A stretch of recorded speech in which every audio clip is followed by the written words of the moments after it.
Há histórias que nunca imaginamos viver. São tragédias que parecem alma de novela ou filme. Mas que um dia entram pela nossa porta. Reais, brutas e impiedosas. Na solidão de uma noite.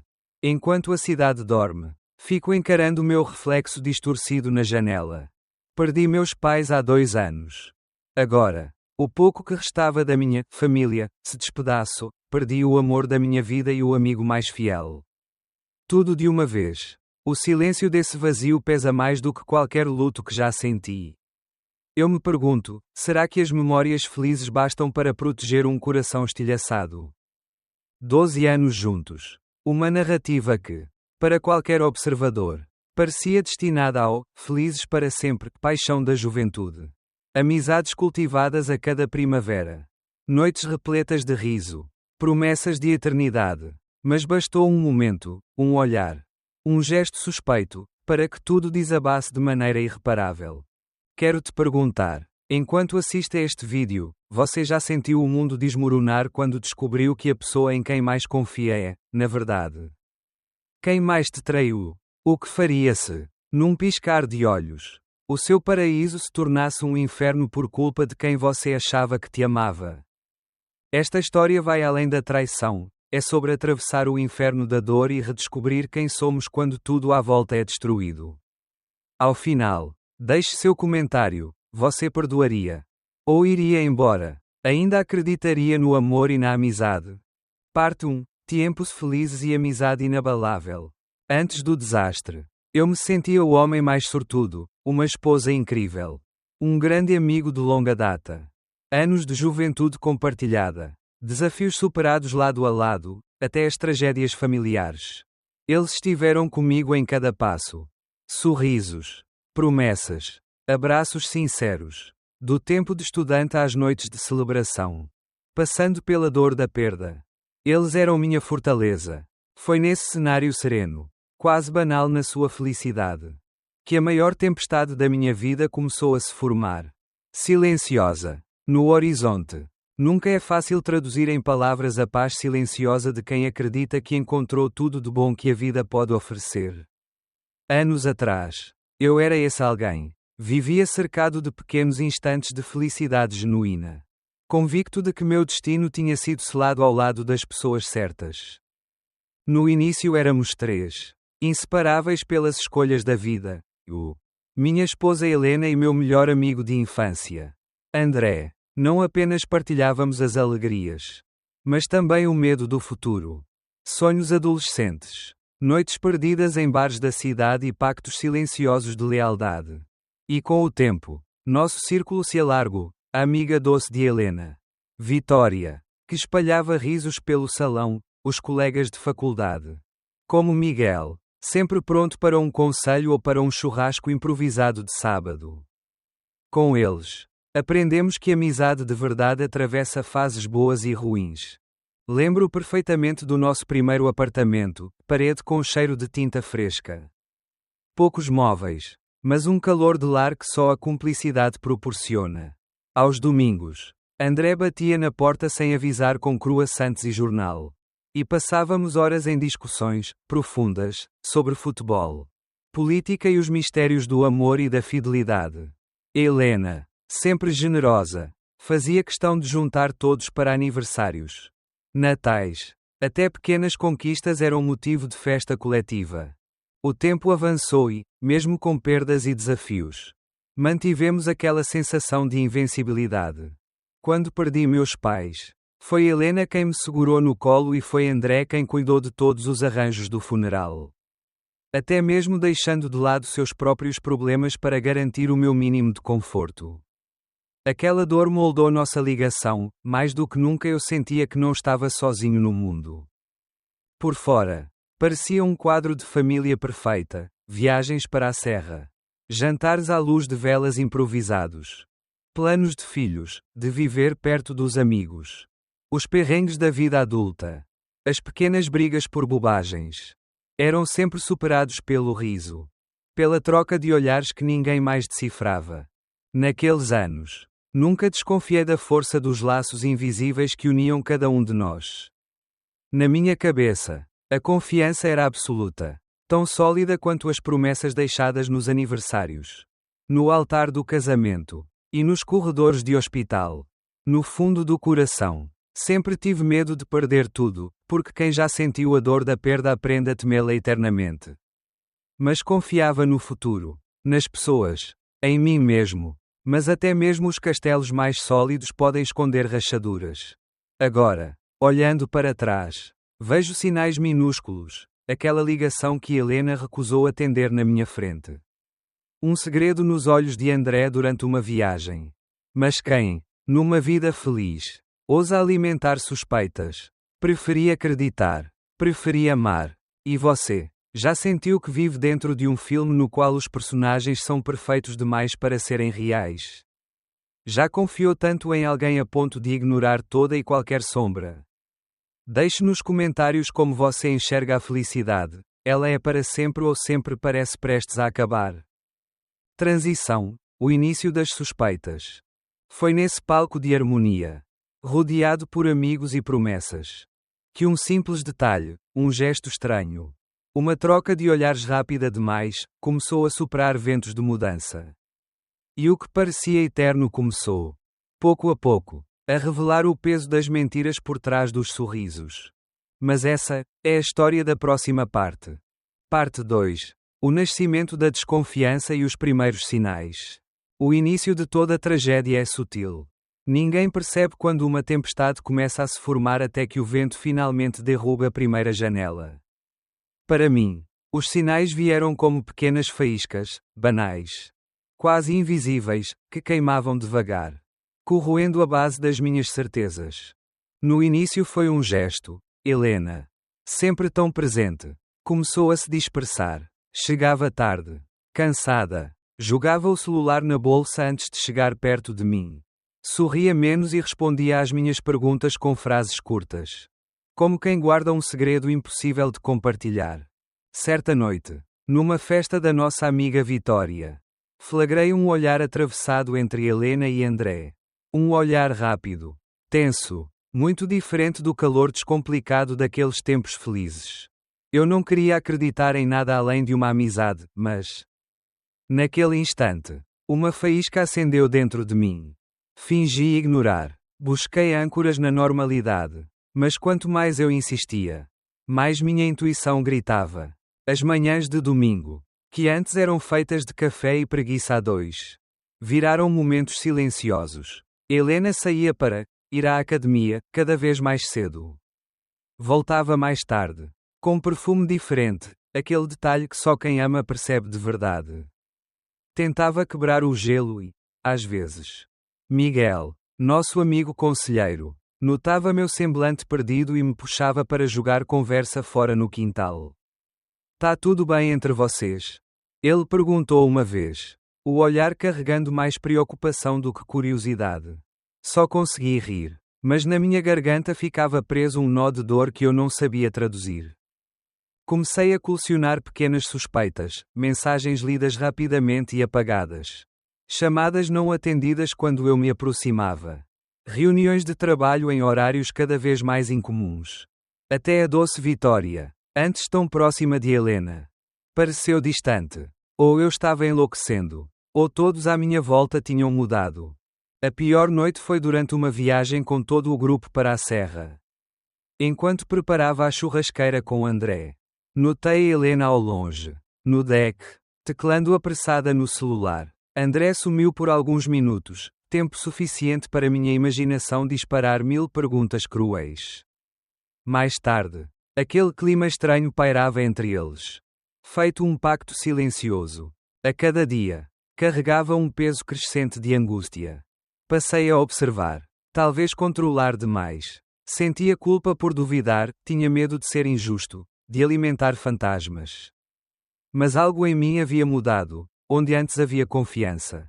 Restava um frio incômodo, onde a esperança morava. Abriu-se espaço para a dúvida. Decidi conversar com Vitória numa tarde qualquer. Escondidos no balcão do café. Desabafei, esperando ouvir que tudo era fruto de insegurança. Mas seu silêncio atônito e olhos envergonhados disseram mais do que palavras. Até os amigos mais próximos sentiam o clima de estranheza. Mas preferiam não se meter. É doloroso, para qualquer homem ou mulher, perceber que seus instintos estavam certos. Que a felicidade, afinal, pode ser apenas um castelo de cartas prestes a desmoronar. Cada gesto, cada resposta vazia de Helena era como um corte à carne, a construção de uma nova versão minha, mais cauteloso. Menos ingênuo, pronto para encarar a verdade. Por mais cruel que fosse. E você, já sentiu o chão desaparecer sob seus pés? Só porque o coração se recusava a aceitar o que os olhos enxergavam claramente. Compartilhe comigo, qual foi o primeiro sinal, aquele momento insignificante que mudou tudo, na sua própria história. No turbilhão das suspeitas, decidi não fugir mais da verdade. Era hora de encarar de frente. Investigar, buscar respostas, mesmo que cada descoberta me despedaçasse. Assim começa a jornada em busca do que havia de mais doloroso, a certeza da traição e o nascimento de um novo eu. Capaz de sobreviver à pior das dores. Mas essa batalha pertence à próxima parte da nossa história.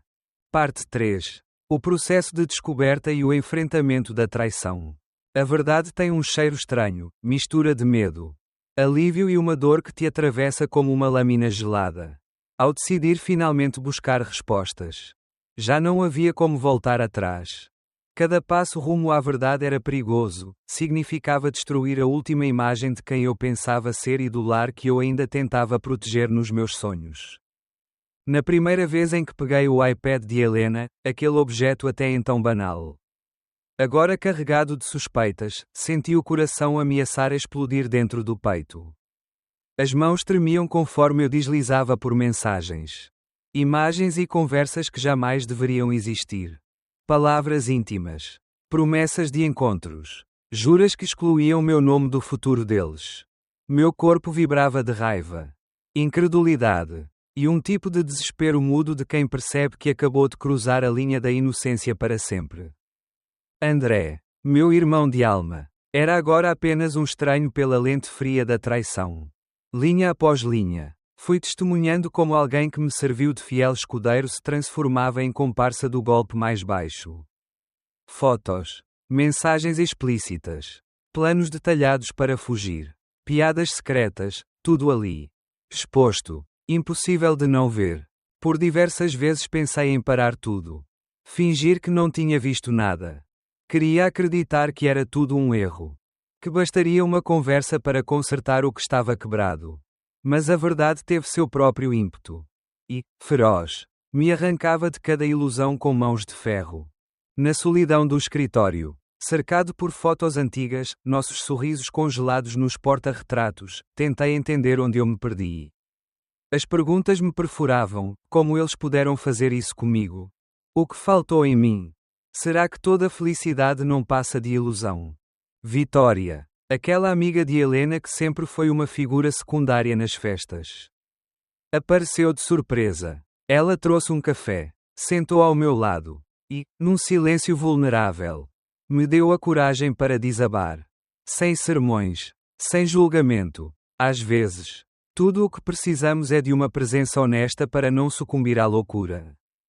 Passei noites sem dormir, organizando cada evidência, fotografando telas, fazendo anotações em um caderno secreto, um verdadeiro mapa do inferno particular. Cada detalhe me preparava para a tempestade que se aproximava. Sabia que não deveria confrontar de supetão, era preciso ter força, estratégia e a certeza de quem eu era antes de encarar aqueles que pisaram no meu coração. Confrontar Helena e André. Percebi, não seria simplesmente uma conversa séria. Seria atravessar um campo de destroços. Emergir dos escombros de mim mesmo. Aceitar que talvez, dali em diante, nada voltasse a ser igual. E você, já precisou buscar uma verdade amarga assim? Como enfrentou o choque? A traição que virou sua vida de cabeça para baixo. Compartilhe nos comentários se isso também fez nascer em você alguém mais forte. Descobrir a verdade não é o fim, mas o início de um capítulo ainda mais cruel. O verdadeiro drama se desenrola quando as máscaras caem, entre lágrimas, acusações, e uma dança interminável entre amor e ódio. É sobre isso que vamos falar na próxima parte. Nada será como antes. Parte 4. Confronto e colapso, o pico da tensão. A sala estava mergulhada em um silêncio mórbido. Apenas interrompido pelo bater do meu coração. Cada vez mais desconcertado. O momento do confronto, que tantas vezes ensaiei em pensamentos durante noites insones. Finalmente havia chegado. Helena, sentada à minha frente, os olhos vermelhos. Nem conseguia fixar o olhar nos meus. Ao lado, André hesitava junto à porta. Como quem buscava uma rota de fuga da própria culpa. Meu corpo tremia, não de medo, mas de uma mistura explosiva de raiva e decepção, o tipo de emoção tão crua que dói até a pele.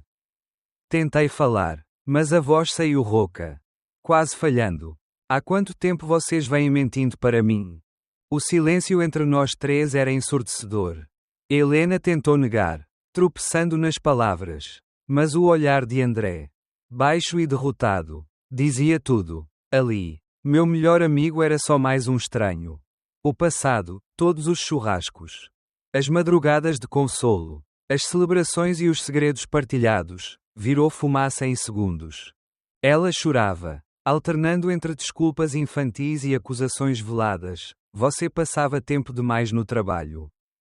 Eu me sentia sozinha. Ouvi cada argumento com uma mistura de incredulidade e tristeza. Percebi, dolorosamente, que piedade não existia ali, apenas a tentativa desesperada de salvar a própria pele. André, parado, murmurou um pedido mudo de perdão. Incapaz de se justificar sem admitir a traição. Vitória, que havia ouvido os gritos da sala ao lado. Entrou discretamente. Tentou acalmar os ânimos. Oferecer café, um copo d'água, qualquer coisa que preenchesse aquele vazio insuportável. E foi ela quem, com um olhar compassivo, segurou minha mão sem dizer palavras. Apenas para me lembrar de que eu não estava completamente sozinho. As acusações e lágrimas deram lugar ao que restava, o colapso da confiança. O fim de qualquer esperança. Ouvia meus próprios soluços como se viessem de outra pessoa. A raiva deu lugar à exaustão. Senti, em cada parte do corpo, o peso da traição e do luto sobreposto, como perder tudo em um só golpe do destino. Nos dias seguintes, tudo virou espectro. Os amigos em comum se afastando. Uns chocados, outros sem coragem de escolher um lado. Meus sogros apareceram, tentando mediar conversas, alternando entre a vergonha e a incapacidade de lidar com o abismo cavado entre nós. No trabalho, ao saberem dos rumores, alguns colegas tentavam forçar assuntos amenos, enquanto outros apenas me olhavam com dó silenciosa. Até que, sem aviso, o ressentimento explodiu. Vi André no bar que costumávamos frequentar. Seu rosto trazia as marcas da culpa. Mas mesmo assim tentou me abordar. Não pude evitar, empurrei-o. Bruscamente, incapaz de segurar todo o rancor acumulado. Não houve briga. Apenas a prova de que, às vezes, mesmo quem é mais sereno não consegue mais suportar. E você, já precisou, diante do olho do furacão, escolher entre perdoar o imperdoável ou deixar tudo para trás? Acha que é possível amar de novo depois de tanta dor? Comente seu ponto de vista. Toda história de traição tem uma segunda chance. Ou só existe caminho de volta quando a confiança é reconstruída por completo? Foi nesse terreno arrasado que precisei encontrar forças para me reerguer. Diante do vazio dos dias e das noites sem sono, onde a raiva e o luto se misturavam, iniciou-se, enfim, a busca silenciosa por cura, por um novo sentido para a própria existência. Na próxima parte, convido você a caminhar comigo entre as cinzas dessa vida desmoronada. Entender os pequenos milagres de recomeço e o valor inesperado do perdão, a si mesmo e, talvez, aos outros. Parte 5. Jornada legal. Disputas e os bastidores das intenções. Às vezes, o pior da traição não é o que acontece entre quatro paredes, mas o que se revela nos corredores gelados dos escritórios de advogados. Nos papéis frios dos tribunais. Entre cláusulas e cifras. Após o confronto. Quando as lágrimas secaram e a paz parecia impossível. Começou outra batalha, silenciosa, lenta, mas igualmente brutal. No início, tudo parecia irreal. Sentado diante da advogada, ouvindo termos jurídicos que mais pareciam uma língua estrangeira, percebi que parte de mim ainda resistia em aceitar o fim. O passado agora era tema de discussão formal, partilha de bens, guarda, direitos, testamentos, até a herança dos meus pais. Assunto que nunca imaginei debater fora do círculo íntimo. No rosto sério da advogada, visualizei a nova realidade. Cada lembrança de felicidade agora teria valor de mercado. Helena mostrou outro lado nunca visto. Subitamente prática, calculista, insistia em dividir até as memórias, móveis, fotos, contas compartilhadas. Até o cachorro quis negociar. Os mensageiros já não eram amigos, mas advogados trocando e-mails que feria mais do que qualquer palavra dita ao vivo.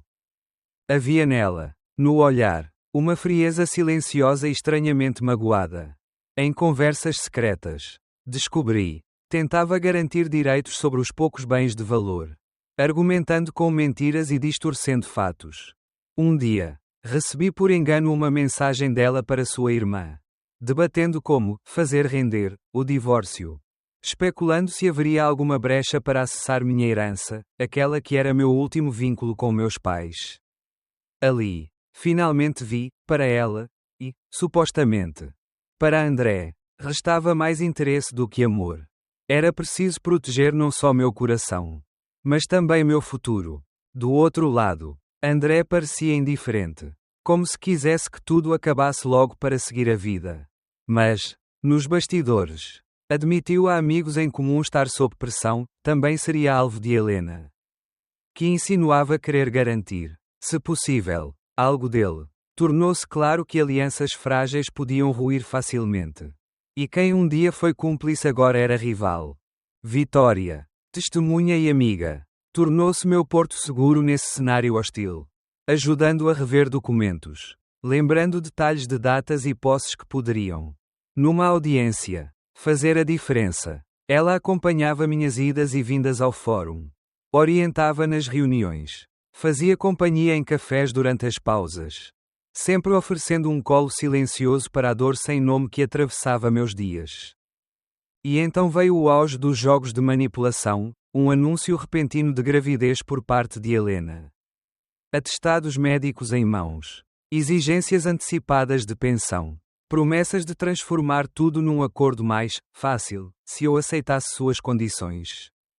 Pela primeira vez, senti medo verdadeiro, de perder não só bens, mas anos de sossego e, principalmente, a fé nas pessoas. Com ajuda jurídica, exigi teste de paternidade. A máscara caiu, acusações, ameaças, chantagens emocionais se somaram à disputa. Amigos antes neutros, como Miguel, agora eram obrigados a tomar lados. E até ex-sogros tentaram intervir, tentando mediar acordos, em nome da família.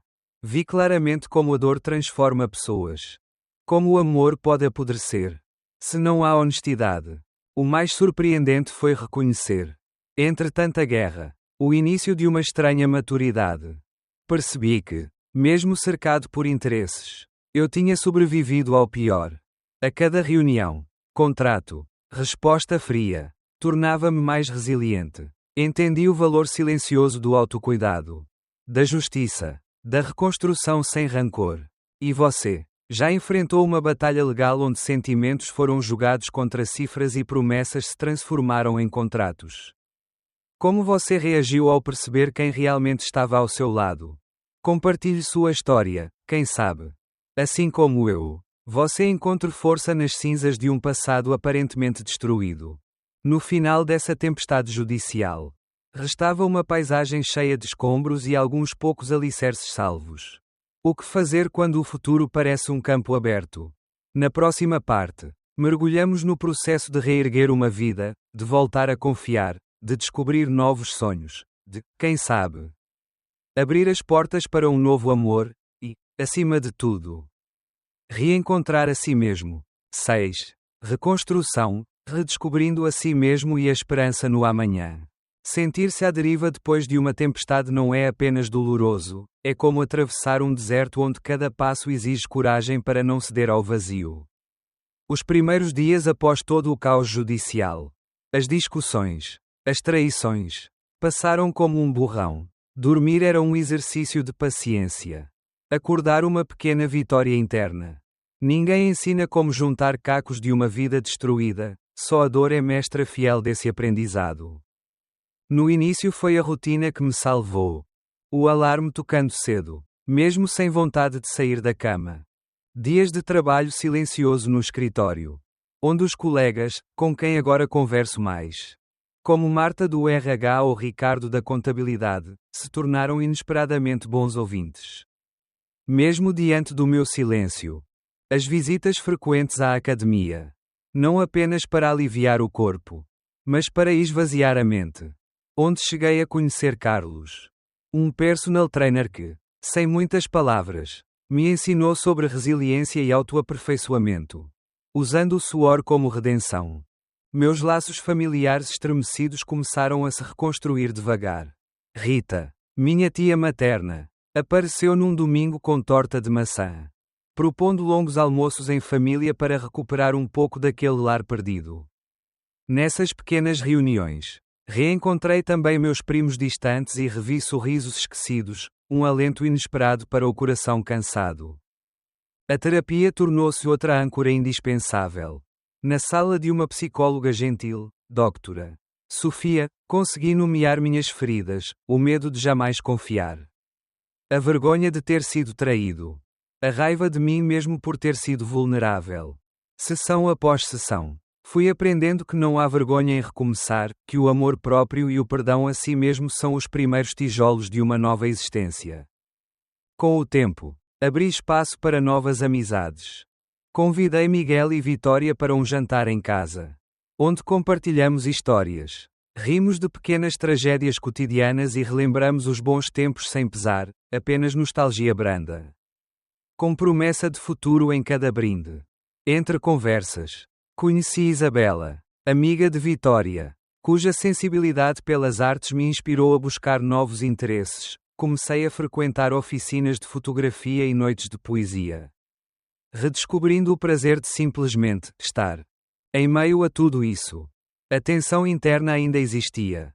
Tinha dias de recaída, noites em que chorava silenciosamente pelo que foi perdido. Pela confiança quebrada. Pelo medo de nunca mais amar.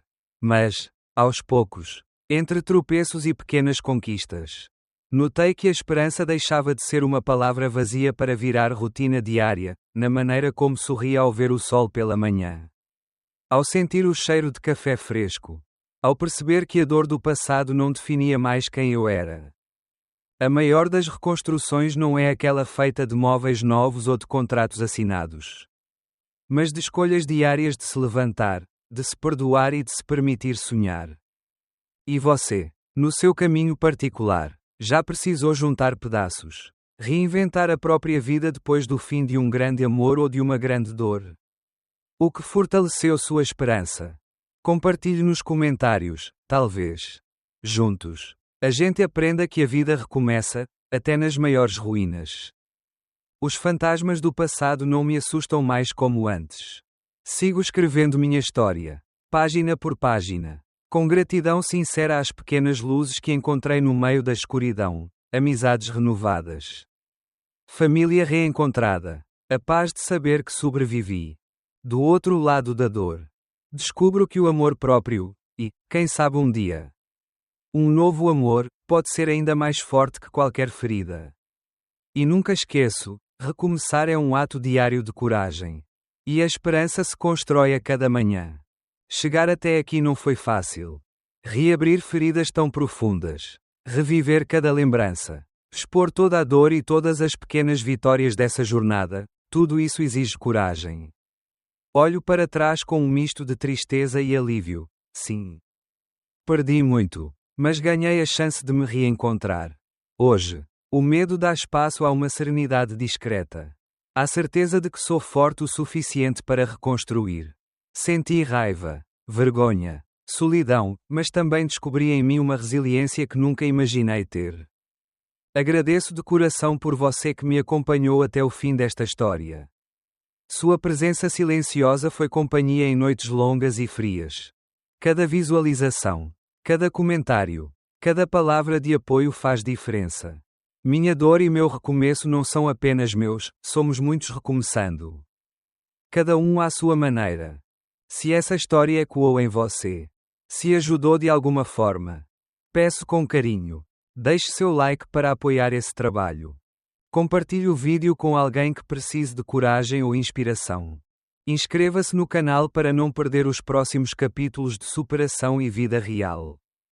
É claro, comente aqui embaixo suas opiniões, conselhos, críticas e histórias são fundamentais para que eu faça conteúdos cada vez melhores e mais próximos de todos vocês. Juntos, vamos aprender, crescer e, quem sabe, transformar a dor em esperança, sempre. Muito obrigado por fazer parte dessa jornada. Nos vemos no próximo vídeo.